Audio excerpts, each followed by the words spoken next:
వైకుంఠంలో ఉండదు. నయోగి హృదయే నమో, యోగ హృదయంలో కూడా ఉండదు. మద్భక్త్యా ఎత్ర గాయంతి, మద్భక్త్యా ఎత్ర గాయంతి తత్ర తిష్ఠామి నారద అన్నాడు. ఎక్కడైతే నా నామాన్ని సంకీర్తన రూపంలో పాడుతూ ఉంటారో, నా భజనలు ఎక్కడైతే వినపడుతూ ఉంటాయో, నా సంకీర్తనలు ఎక్కడైతే వినిపిస్తూ ఉంటారో అక్కడికే నా మనసు లాగబడుతుంది నారద అన్నాడు. కాబట్టి భజనలు ఎక్కడైనా చేస్తూ ఉంటే మనకు పలిగేది రాకపోయినా పర్లేదు, కూర్చొని వింటూ ఉన్నా, వాళ్ళతో పాటు చేయి కలిపిన తాళం వేస్తూ ఉంటే చాలు, చేదని పలికి అర్థమేది పలుకుతూ ఉంటే చాలు, మన పాపాలన్నీ పటాపంచలు అయిపోతాయి, కష్టాలన్నీ తొలగిపోతాయి, సకల సౌఖ్యాలు లభిస్తాయి.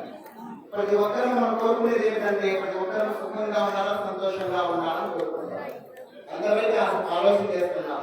కానీ ప్రతి ఒక్కరూ కోరాల్సింది తుది శ్వాస వరకు సంపూర్ణ ఆరోగ్యాన్ని, ప్రశాంతమైన జీవితాన్ని, ఆ తల్లి దేవత మీద లేదా ఇష్టదైవం మీద, పాద పద్మాల మీద విశుద్ధ భక్తిని కోరాలి. మనం కోరాల్సింది ఎన్నెన్నో కోరుకుంటున్నాం, కానీ ఈ మూడు ముఖ్యంగా కోరాలి. ఒకటేంటి, తుది శ్వాస వరకు, చనిపోయేంత వరకు సంపూర్ణ ఆరోగ్యం ఇవ్వాలి. కాలు పడిపోయిన వరకు అనారోగ్యం పాలు కాకూడదు. ఈ దేహం అనేది సంపూర్ణ ఆరోగ్యంతో ఉండాలి తుది శ్వాస వరకు. అలాగే ప్రశాంతమైన జీవితం ఉండాలి. అలాగే ఆ దైవం యొక్క పాద పద్మాల మీద విశుద్ధ భక్తి ఉండాలి. ఈ మూడు మనం కోరుకోవాలి. ఇవి కోరుకుంటే ఎన్ని కోరుకున్నా మీకు అశాంతి లభిస్తుంది. వీటిని కోరుకున్నామంటే ప్రశాంతమైన జీవితం లభిస్తుంది. కాబట్టి ఇవి మనకు లభించాలంటే 5 ధర్మాలు పాటించాలి. ఈ 5 మాటలు చెప్పేసి ముగిస్తారు. ఎక్కువ గౌరవపడుతుంది దాని మాట వినాలంటే. మాయా ప్రభావం చేత మంచి మాటలు విననీయదు. మాయ అనేది పక్కన రాకపోతూ ఉంటుంది, దగ్గర ఉన్నీయదు, మంచి మాటలు వినీయదు. ప్రతి ఒక్కరు కూడా 5 ధర్మాలు పాటించాలంటే ప్రశాంతంగా జీవనం సాగేది. ఒకటి భగవన్నామ స్మరణ. ఏమన్నా చేస్తూ ఉండండి. అడుగు వేస్తే అడుగు తీస్తే ఓం నమ శివాయ, ఓం నమో నారాయణాయ, ఓం సాయి శ్రీ సాయి జయ సాయి, మీకు ఇష్టం వచ్చిన మంత్రం చెప్పచ్చు. ప్రతి పనిలో కూడా దీనికి నియమాలు లేవు, ఎప్పుడైనా సరే జపం చేసుకోవచ్చు. 2, భగవద్గీత పారాయణం ఖచ్చితంగా చేయండి. మంచేదో చెడేదో తెలిసేది మనకు అక్కడే. భగవద్గీత మనకు ఒక మార్గదర్శి, ఒక గురువై మంచి చెడు తెలియజేస్తుంది, మంచి మార్గాన్ని సూచిస్తుంది. అలాగే పుణ్యాన్ని ఇస్తుంది, పాపాన్ని కరిగేస్తుంది. భగవద్గీత అనేది సర్వ శుభాలను చేకూరుస్తుంది, నీ ఇష్ట కోరికలను నెరవేరుస్తుంది. భగవద్గీతలోనే భగవంతుడు కూడా ఉన్నానని చెప్పాడు. భగవద్గీత ఉత్తమమైన గృహం అన్నాడు శ్రీమన్నారాయణుడు. గీతామే చోత్తమం గృహం గీతాజ్ఞాన ఉపాస్తిత్య త్రిలోకాన్ పాదయామేకం అని. భగవద్గీతే నాకు ఉత్తమమైనటువంటి ఇల్లు ఓ భూదేవి. సకల లోకాలను కూడా భగవద్గీత జ్ఞానంతోనే పరిపాలన చేస్తున్నాను అన్నాడు శ్రీమన్నారాయణ. కాబట్టి భగవద్గీత చదువుతున్నామంటే మీ కోరికలు నెరవేరుతాయి, ఇక సౌఖ్యాలు లభిస్తాయి, పర సౌఖ్యము ముక్తి లభిస్తుంది. కాబట్టి భగవద్గీతను ఖచ్చితంగా ఇంట్లో ఉంచుకోండి. ఖచ్చితంగా పారాయణం ప్రతిరోజు రోజుకు ఒక అధ్యాయం చదువుకోండి. 18 అధ్యాయాలు ఉంటుంది. భగవద్గీత 700 శ్లోకాలు ఉంది, 18 అధ్యాయాలు ఉంది. ఒక్కొక్క అధ్యాయం రోజు చదవడానికి 15 నిమిషాల నుంచి 20 నిమిషాలు పడుతుంది. ఆ రోజు 24 గంటల్లో ఒక 15 నిమిషాలు అర్థం చేస్తే భగవద్గీత వినాలంటే మిగతా 23.5 గంటల ఆ రోజునంతా పావనం చేసేస్తుంది. మనం తెలుసో తెలియకో ఈ కామ ప్రభావం, ఈ యొక్క పంచభూతాలు ప్రభావం చేతిలో లేదా మాయా ప్రభావం చేతిలో తెలుసో తెలియకో పాపాలు జరుగుతూ ఉంటాయి.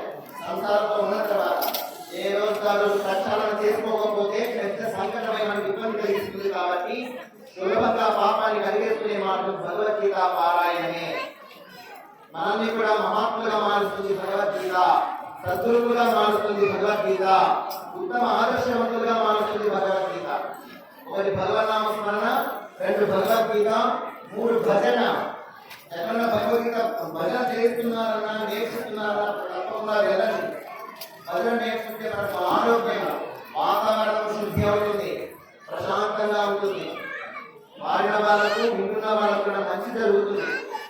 ₹1 ఖర్చు లేకుండా పుణ్యము వస్తుంది.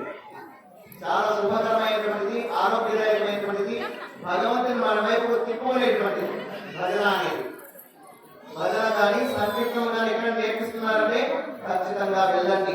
కూర్చొని వారంలో ఒక గంట 2 గంటల సేపు కూర్చొని చేయకపోతే భగవంతుని ఆశీర్వాదం లభించదు, మనకు కష్టాలు అయిపోతుంది. ఆ గంట 2 గంటలు ఎక్కడ కూర్చున్నా గడిచిపోతుంది, పుణ్యం మాత్రం రాదు, జ్ఞానం మాత్రం రాదు.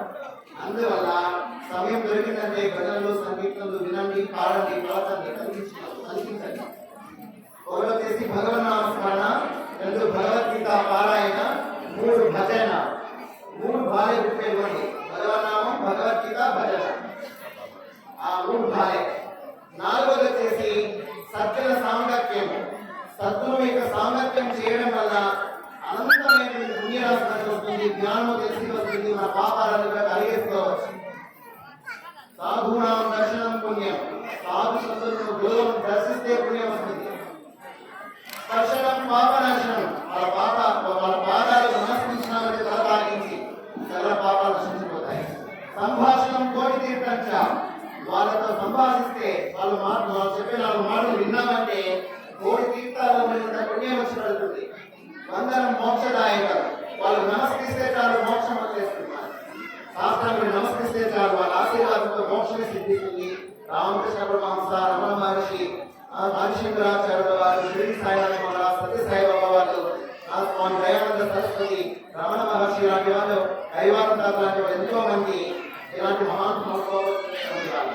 కాబట్టి సత్యన సాంగత్యం, సద్గురువు ఎక్కడ ఉన్నారంటే వాళ్ళ దగ్గర కూర్చొని 4 మాటలు వినండి, ఎంతో పుణ్యం వస్తుంది, ఎంతో జ్ఞానం వస్తుంది. 5వది వచ్చేసి తల్లిదండ్రుల పాద సేవ. అమ్మా నాన్నలకు కానీ, అవ్వాతాతలకు కానీ, అత్త మామలకు కానీ పొద్దులు చేస్తే నమస్కారం చేయండి.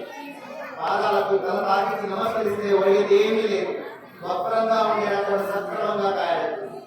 మన పిల్లలకు నమస్కరిస్తే మన పిల్లలకు చెప్పడానికి అర్హత వస్తుంది. మనమే మన పిల్లలకు నమస్కరించకపోతే మన పిల్లలకు ఏం నేర్పిస్తాం? ఒక తల్లి ఉత్తమ ఇల్లాలైతే, ఒక తల్లి మంచి సంస్కారవంతులైతే, ఒక తల్లి మంచి గుణవంతురాలైతే పిల్లలందరూ కూడా మహాత్ములైతారు. వివేకానంద స్వామి తల్లి భువనేశ్వరి దేవి పెళ్లి కాకముందే భగవద్గీత నోటికి వచ్చు సద్గురు ఉన్నాడు. పెళ్లి అయిన తర్వాత పిల్లడు పుట్టాడు. వివేకానంద స్వామి పుడితే వారి మాటలు నేర్పిస్తాం కదా, మనమైతే అమ్మ, అన్న, నాన్న, తాత, అన్న పిలుస్తాం. కానీ ఆ తల్లి ధర్మ ధర్మ ధర్మ మాట్లాడాలని చెప్పేసి కలిగించింది. ధర్మ క్షేత్రే క్షేత్రే కురుక్షేత్రే సమవేత యుద్ధవ మమత పాండవ శివ సంజయ అనే అక్షరం అనే శ్లోకంతో మొదలుపెట్టేసింది.